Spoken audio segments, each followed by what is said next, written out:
नमस्कार दोस्तों, मैं हूं रवीश कुमार और आज जो कहानी मैं आपको सुनाने जा रहा हूं उसमें सस्पेंस भी है, गुस्सा भी है और सबसे बड़ी बात एक सबक भी छिपा है। सोचिए, अगर आपके मोहल्ले में अचानक कोई पोस्टर लग जाए जिस पर लिखा हो आई लव मोहम्मद, तो आप क्या सोचेंगे? शायद आप कहेंगे ठीक है, किसी की श्रद्धा है, मोहब्बत है, लगा दिया। लेकिन अगर वही पोस्टर किसी त्योहार के बीच किसी भीड़ भाड़ वाले इलाके में बिना इजाजत के लगा दिया जाए तो तब क्या होगा? यही सवाल आज पूरे देश को हिला रहा है और यही कहानी है आई लव मोहम्मद विवाद की, जो कानपुर से शुरू होकर पूरे देश में फैल गया। ये सब आपको बताएंगे, लेकिन उससे पहले आपसे एक छोटी सी गुजारिश, अगर आपने अभी तक इस वीडियो को लाइक नहीं किया है तो जल्दी से कर दीजिए। ये चैनल गोदी मीडिया नहीं है, यहां सिर्फ सच बोला जाता है और सच सुनना हर नागरिक का हक है। और हां, कमेंट में जरूर बताइए कि आप हमें कहां से देख रहे हैं, बिहार, यूपी, दिल्ली, आंध्र प्रदेश या फिर विदेश से। अब दोस्तों आइए असली खेल शुरू करते हैं। दिन था 4 सितंबर, जगह कानपुर का रावतपुर, इलाका सैयद नगर। बराफात का जुलूस चल रहा था। माहौल वैसे तो खुशियों का था, लेकिन अचानक एक बोर्ड लगाया गया जिस पर लिखा था आई लव मोहम्मद। सुनने में ये कोई बड़ी बात नहीं लगती, क्योंकि हर धर्म में लोग अपने भगवान या पैगंबर से प्यार जताते हैं। लेकिन यहां गड़बड़ यह हुई कि उस जगह और उस वक्त पोस्टर लगाने की कोई अनुमति नहीं ली गई थी और बस यहीं से शुरू हो गया बवाल। हिंदू संगठनों ने आपत्ति जताई। कहा गया कि नवरात्र या दूसरे धार्मिक आयोजनों के बीच इस तरह के नए पोस्टर और बैनर लगाना परंपरा नहीं है। ये अचानक शुरू किया जा रहा है और इससे माहौल खराब हो सकता है। पुलिस बुलाई गई। 2 घंटे की बातचीत के बाद पोस्टर हटा भी दिया गया। लगा कि अब मामला खत्म। लेकिन दोस्तों, मामला यहां खत्म कहां हुआ। कानपुर से उठी ये चिंगारी धीरे धीरे उन्नाव, बरेली, उत्तराखंड और यहां तक कि महाराष्ट्र तक पहुंच गई। जगह जगह धरना प्रदर्शन शुरू हो गए। कुछ जगहों पर लोग शांतिपूर्वक बैनर लेकर निकले और अपने पैगंबर मोहम्मद के लिए मोहब्बत जताई। लेकिन कई जगह हालात बिगड़ गए। पत्थरबाजी हुई, पुलिस और प्रदर्शनकारियों के बीच झड़पें हुई, पुलिस पर हमला हुआ, लाठीचार्ज करना पड़ा। अब यहां एक बड़ा सवाल उठता है, क्या यह मामला सिर्फ एक पोस्टर का था या इसके पीछे कुछ और मकसद छिपा था? पुलिस का कहना है कि असली मुद्दा पोस्टर लगाने का नहीं, बल्कि बिना अनुमति पोस्टर लगाने का था। यानी सार्वजनिक जगह पर नया गेट या बोर्ड लगाना, वो भी बिना इजाजत, कानून व्यवस्था को खतरे में डाल सकता है। दूसरी तरफ प्रदर्शनकारियों का कहना था कि यह सिर्फ आस्था की अभिव्यक्ति थी। उनका मानना है कि अगर कोई अपने पैगंबर से मोहब्बत जताना चाहता है तो उसमें गलत क्या है? क्या आस्था जताने का अधिकार उनसे छीना जा रहा है? दोनों पक्षों की अपनी अपनी दलीलें थीं। विरोध करने वालों का कहना था कि यह सब किसी राजनीतिक मकसद से हो रहा है, नई परंपराएं बनाई जा रही हैं ताकि माहौल गरमाया जाए। उनका डर था कि इससे सांप्रदायिक तनाव बढ़ेगा। वहीं समर्थक कह रहे थे, भाई ये तो सिर्फ मोहब्बत जताने का तरीका है, इसमें राजनीति कहां से आ गई? लेकिन दोस्तों, असली खेल शुरू हुआ सोशल मीडिया पर। फेसबुक, ट्विटर, इंस्टाग्राम, हर जगह आई लव मोहम्मद विवाद वायरल हो गया। किसी ने कहा पुलिस ने सीधे एफआईआर कर दी, किसी ने कहा पुलिस ने सिर्फ नियमों का पालन किया, जानकारी आधी अधूरी थी। और जैसा कि हमेशा होता है, अफवाहें आग की तरफ फैलने लगीं। कुछ वीडियो और फोटो ऐसे वायरल हुए जिनमें दावा किया गया कि सर तन से जुदा जैसे नारे लगे। कहीं कहा गया कि बच्चों को भी इस प्रदर्शन में उतारा गया। कहीं आरोप लगे कि अराजक तत्वों ने जानबूझकर माहौल बिगाड़ा। सोचिए, एक पोस्टर और पूरा देश चर्चा में। कानपुर से लेकर महाराष्ट्र तक माहौल गर्म।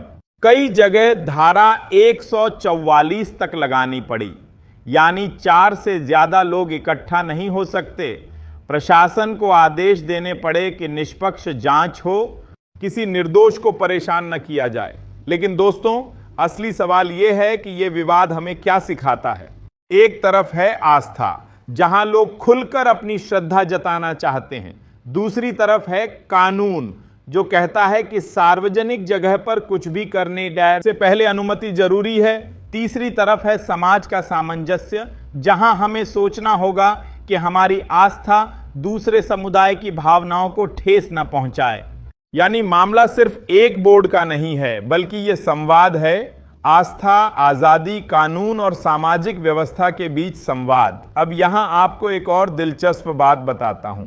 भारतीय संविधान का अनुच्छेद 25 हर नागरिक को धर्म की स्वतंत्रता देता है, यानी आप चाहे किसी भी धर्म को माने, आपको उसका पालन करने, प्रचार करने और अपनी आस्था जताने का हक है।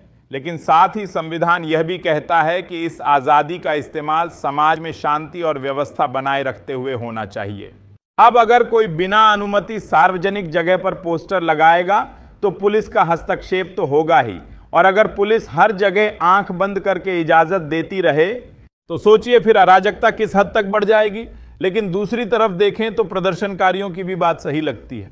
अगर किसी ने सिर्फ अपने पैगंबर से मोहब्बत जताने के लिए बैनर लगाया है तो उसे अपराध कैसे माना जाए? आखिर आस्था भी तो मौलिक अधिकार है।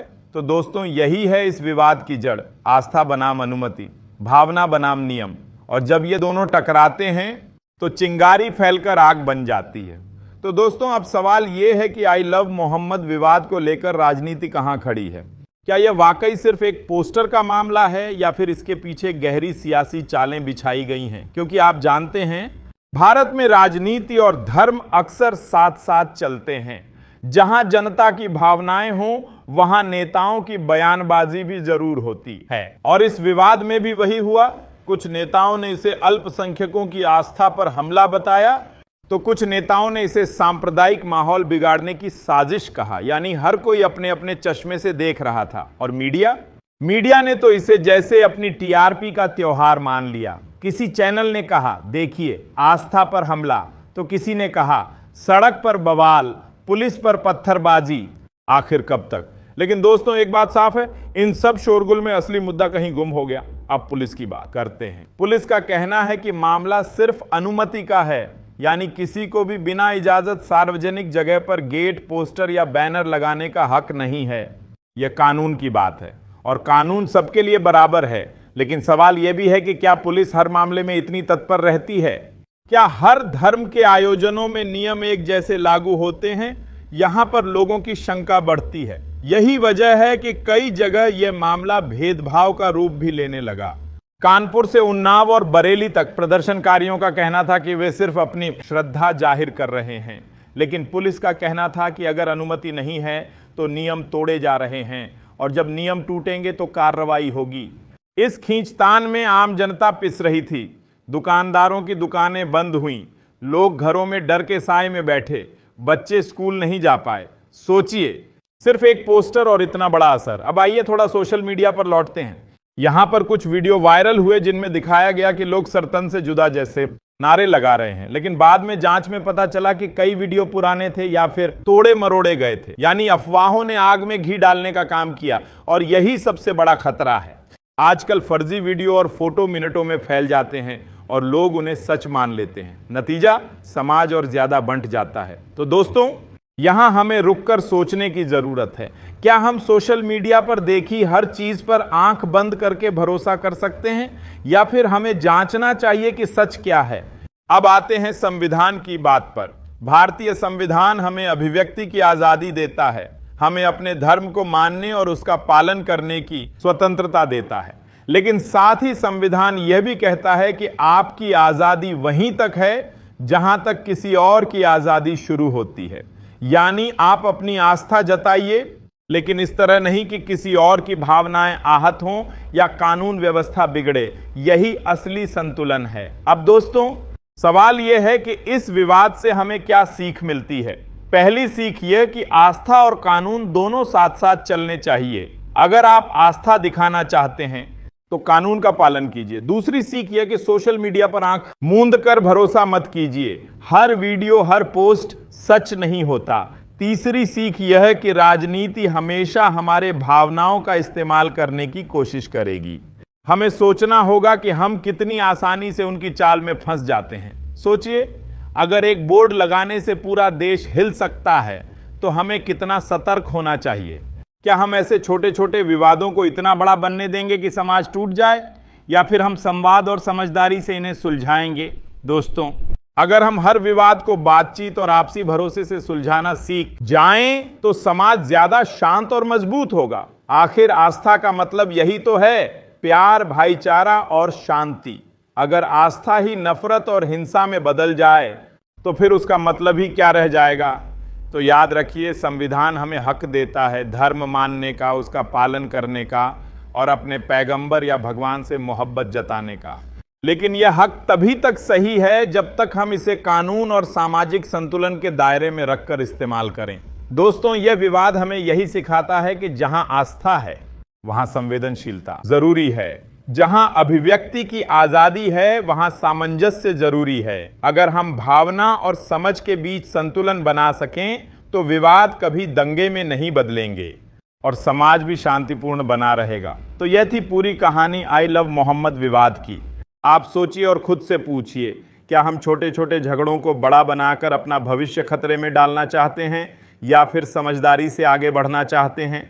याद रखिए दोस्तों, विवाद आते जाते रहते हैं, लेकिन समाज को जोड़े रखना हमारी जिम्मेदारी है। अगर आपको यह वीडियो अच्छा लगा तो चैनल को सब्सक्राइब कीजिए, बेल आइकन दबाइए और कमेंट में बताइए आपके हिसाब से इस विवाद में कौन सही है और कौन गलत। और हाँ, और अगली बार हम एक और ऐसी ही चौंकाने वाली कहानी लेकर आएंगे जिसे जानकर आप सोचने पर मजबूर हो जाएंगे।